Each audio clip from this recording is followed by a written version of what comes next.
deputado Elvio Sousa do JPP sobre esta questão e também a forma como está a acompanhar estes trabalhos, agora quase na reta final. Antes de mais, boa noite, obrigado pelo convite, Gil Rosa, cumprimentar os colegas de painel, os que estão a nos acompanhar através do Skype e também todos os telespectadores e os nossos imigrantes. Eu gostaria também, se me permite, Gil, endereçar a minha solidariedade a esta situação triste do despedimento coletivo de jornalistas, nomeadamente da TSF, porque o pluralismo da informação fica, infelizmente, mais pobre e, naturalmente, que toda a situação relacionada com a alegada concentração de meios de comunicação social levanta de futuro uma situação que tem que ser refletida, sobretudo para essa informação ser veiculada de forma livre. Relativamente à questão da comissão que estamos a assistir e a participar, eu, na qualidade também de membro efetivo, vou reservar as conclusões precisamente para o processo de conclusão de fecho. Naturalmente, gostaria de dizer que, em primeiro lugar, que o JPP, na altura, e está relacionado com o desenvolvimento dos trabalhos, também havia defendido que o processo fosse o mais transparente possível. Isso foi, salvo erro, na discussão que o deputado Vítor referia há bocadinho. Na altura, manifestamos a intenção que houvesse um procedimento de concurso internacional. Naturalmente, para nós seria uma primazia que fosse uma entidade que tivesse experiência e que demonstrasse competitividade para o centro. Segundo aspecto, nós defendemos que o Centro Internacional de Negócios é um regime de baixa tributação e que é fundamental como instrumento de otimização fiscal para a região. Por isso, aquilo está, não diria de forma constante, mas muitas vezes é apetecível, porque ele produz receita, produz dinheiro, não é? É fundamental para a empregabilidade da região e, por isso, nós compreendemos que estes mecanismos de fiscalização também servem para aprofundar, muitas vezes, aquilo que foi uma crítica ao Centro Internacional de Negócios, que foi o facto de não sensibilizar e não dar a formação necessária para o grande público. Relativamente ao que está em causa é se houve ou não favorecimento lícito ou ilícito nesta situação do ajuste direto. E eu gostaria de discordar com os colegas que referiram que o Tribunal de Contas não lança reservas de ilegalidade. Embora o Tribunal de Contas é um tribunal, não é? Mas o Tribunal de Contas diz uma coisa muito séria, que é relativamente ao procedimento que foi adotado para o ajuste. E diz aqui, em várias páginas, que, à luz do direito da União Europeia,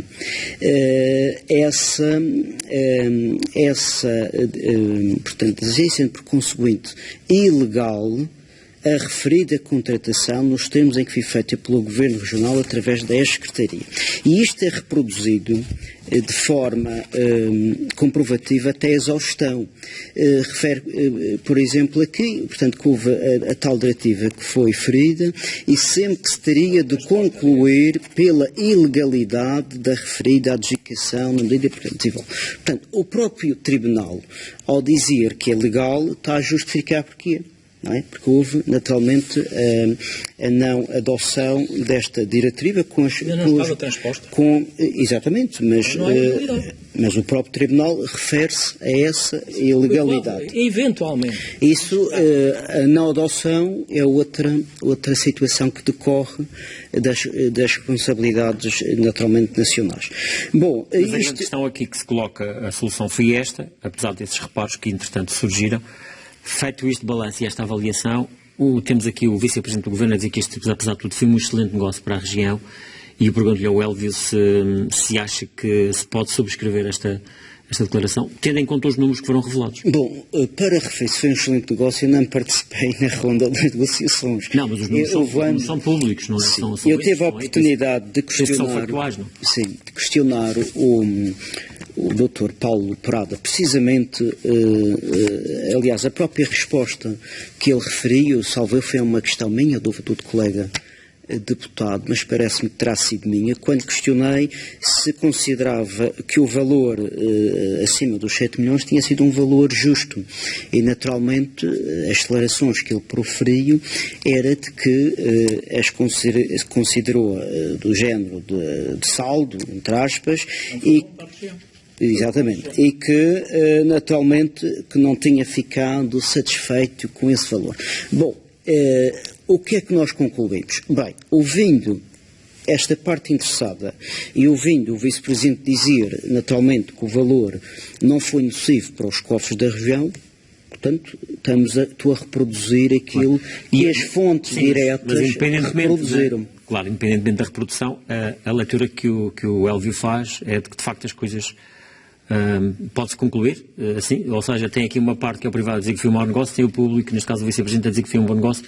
Acha que foi assim, terá sido um bom negócio, apesar de tudo, para a região? Até agora, tudo aquilo que nós tivemos a oportunidade de ouvir e ainda falta contrapor com alguma documentação, já estamos a ler documentação, é de que o privado diz que não ficou satisfeito com o valor. Sim, exatamente. E o público diz que foi um bom negócio. Foi um bom negócio. Portanto, ainda falta... Naturalmente, portanto, nesta altura ainda não tem uma percepção... Infelizmente não temos a oportunidade de perguntar ao Presidente do Governo ao vivo, não é?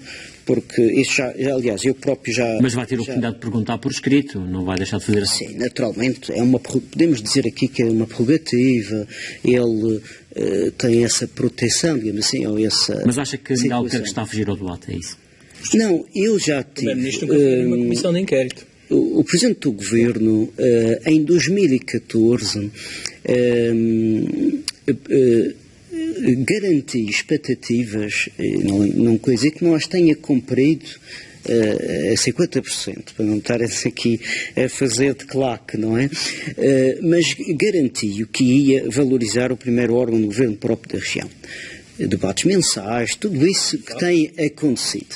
E eu pergunto, bom, se ele deu essa garantia de sine qua non, de não faltar, independentemente em que condição esteja, ao Parlamento, e pergunto, qual é o problema de ir a uma comissão de inquérito? Isto não é um tribunal da Santa Inquisição, embora eu tenha o feito noutras circunstâncias. Parece-me que o Vítor Freitas há pouco tinha feito sinal que queria intervir. Elvio Sousa. Bom, infelizmente começo a ver aqui uma tónica, sobretudo do PSD, que é a de branquear aquilo que foi a posição do Tribunal de Contas, e eu não acho isso que seja saudável, até porque basta estar com atenção e ler aquilo que o Tribunal de Contas refere. E aí alerto para que o escrivão do PSD seja o mais imparcial possível, porque tem sido uma crítica que nós temos vindo. Aliás, o Sr. Deputado Lopes da Fonseca tem gerido esta comissão de forma consentânea com aquilo que deve ser, e esperemos que não se faça um branqueamento daquilo que o Tribunal de Contas diz. Porque só vou ler aqui uma parte em matéria de conclusões, que diz o seguinte: mesmo que até à data, na página 28 do relatório, da resolução do Governo, se encontrasse a decorrer o prazo para a transposição da referida diretiva, sempre se teria de concluir pela ilegalidade da referida adjudicação, mesmo que tivesse a decorrer, na medida em que a norma do direito ordinário interna persistente do Ordenamento Jurídico Nacional, chamada acolação, teria perante contraste existente no seu conteúdo jurisprudencial e por aí adiante. Ou seja, é preciso, o que eu noto já, é que parece que o PSD deseja retirar as conclusões do Tribunal de Contas deste relatório. Portanto, ele refere aqui, mesmo que tivesse a decorrer o prazo para a transposição, ele estaria ferido de ilegalidade. Portanto, Contas não pode considerar ilegal um contrato. Mas não é isso. O que eu já noto é que o escrivão do regime que vai escrever o relatório vai aparentemente branquear isto, e isto não é correto, tal como não é correto da Não parte faço do parte da Presidente do Comissão de Inquérito, Sr. Governo Deputado, não isso. aparecendo Não de viva faço parte da voz, Comissão já de disse, Inquérito. e torna a reiterar. Agora, começa a ver que o Tribunal do Santo Ofício, agora já do lado do PSD, vai querer apagar aqui aquilo que são conclusões e aquilo que são já provas, digamos assim, factos evidentes. Agora, isso é lamentável. Espero bem que ainda vão a tempo de corrigir aquilo que têm dito. E não digo mais, porque basta ler com atenção o relatório. Eles dizem que o inferno está cheio de cabeças de advogados também. E eu penso que os advogados, muitas vezes, a fazer os seus relatórios, apagam coisas e acendem outras. Bom, eu só espero que isto seja feito de forma o mais imparcial possível, porque o decorrer dos trabalhos está a ser bastante interessante. Mas este relatório há de ser posto à votação. Bom, Gil, eu já falo com conhecimento de causa, porque já vi relatórios. O Elvis Sousa está a partir do princípio que este relatório não vai corresponder ao que se passou de uma comissão que não serve para nada, como vice-presidente, onde se ocultou situações de ilegalidade que consubstanciavam violação da lei, alterou-se prazos, alterou-se ofícios, datas de ofício, só para ilibar responsabilidades governativas. Quer dizer, eu sei que estou a dizer, isso é comprovado. Mas isso aí já é matéria quase que... E mais, isso é quase caso de polícia, quando se altera... Só restava o tribunal. Quando se alteram... E comete-se estas situações na Casa das Leis. Isto ainda é mais grave, que se faz isso na Casa das Leis. Isso aí já é matéria e da fiscalização. para o Ministério Público intervir. Elvis Sousa, também a posição do JPP sobre esta iniciativa vai aprovar? Sim, nós, globalmente, somos favoráveis a este cargo, digamos assim, por todo o animal. Mas nós gostaríamos de referir aqui, portanto, o sentido amnésico do PSD. Porque este sendo um cargo independente, autónomo, unipessoal, na defesa dos direitos dos animais que nós acompanhamos, o PSD tenta fazer à pressa, sem escutar entidades externas, à pressa esta figura. Portanto, há aqui qualquer coisa que nem sequer os defensores desta causa compreendem. Mas está mal feito da forma como considerando-os que deviam ser melhorados, auscultados pelas instituições e pelas associações. E que nos leva a não está em causa aqui a própria causa, digamos assim. Mas isto não deixa de ser muito estranho e que possa fazer parte da campanha eleitoral do PSD, sobretudo é que está aí vizinha à porta, temos que ser honestos e dizer isto. Isto faz parte. Mas acha que aqui não é o PSD propriamente preocupado com a questão dos animais, mas mais com as eleições autárquicas que Não, eu digo isto porque pode trazer algum dividendo político para quem governa? Porque há duas propostas aqui. Há uma remunerada e não remunerada. A do PCP é mais globalizante no sentido da própria responsabilidade. Mas o próprio PSD, em 2016, quando de propostas discutidas, nomeadamente o provedor do animal, considerou, e eu estou a citar, que era uma tentativa de criar taxas. O próprio PSD, há 4 anos atrás, para um estatuto para um cargo não remunerado, teve esta adjetivação.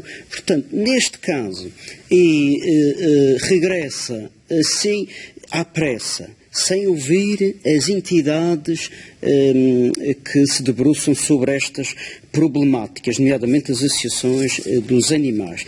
E à pressa quer fazer aprovar, nomeadamente, estamos a falar de um cargo remunerado, portanto, não há aí problema, não há digamos, grandes complexos quanto a isso. A questão é, por que razão o PSD, há 4 anos, para um cargo não remunerado, achava que era uma tentativa de criar taxa e que isso devia ser competências da própria Secretaria da Agricultura, e o que é que mudou nestas cabeças do PSD? Portanto, a própria feitura à pressa só leva a crer que o PSD e o CDS quer aumentar o taxímetro, ou o taxómetro, como quisermos, deve ter alguém já debaixo da mesa ou dentro da gaveta para colocar estrategicamente nesta figura, ou seja, é para ter mais um taxa.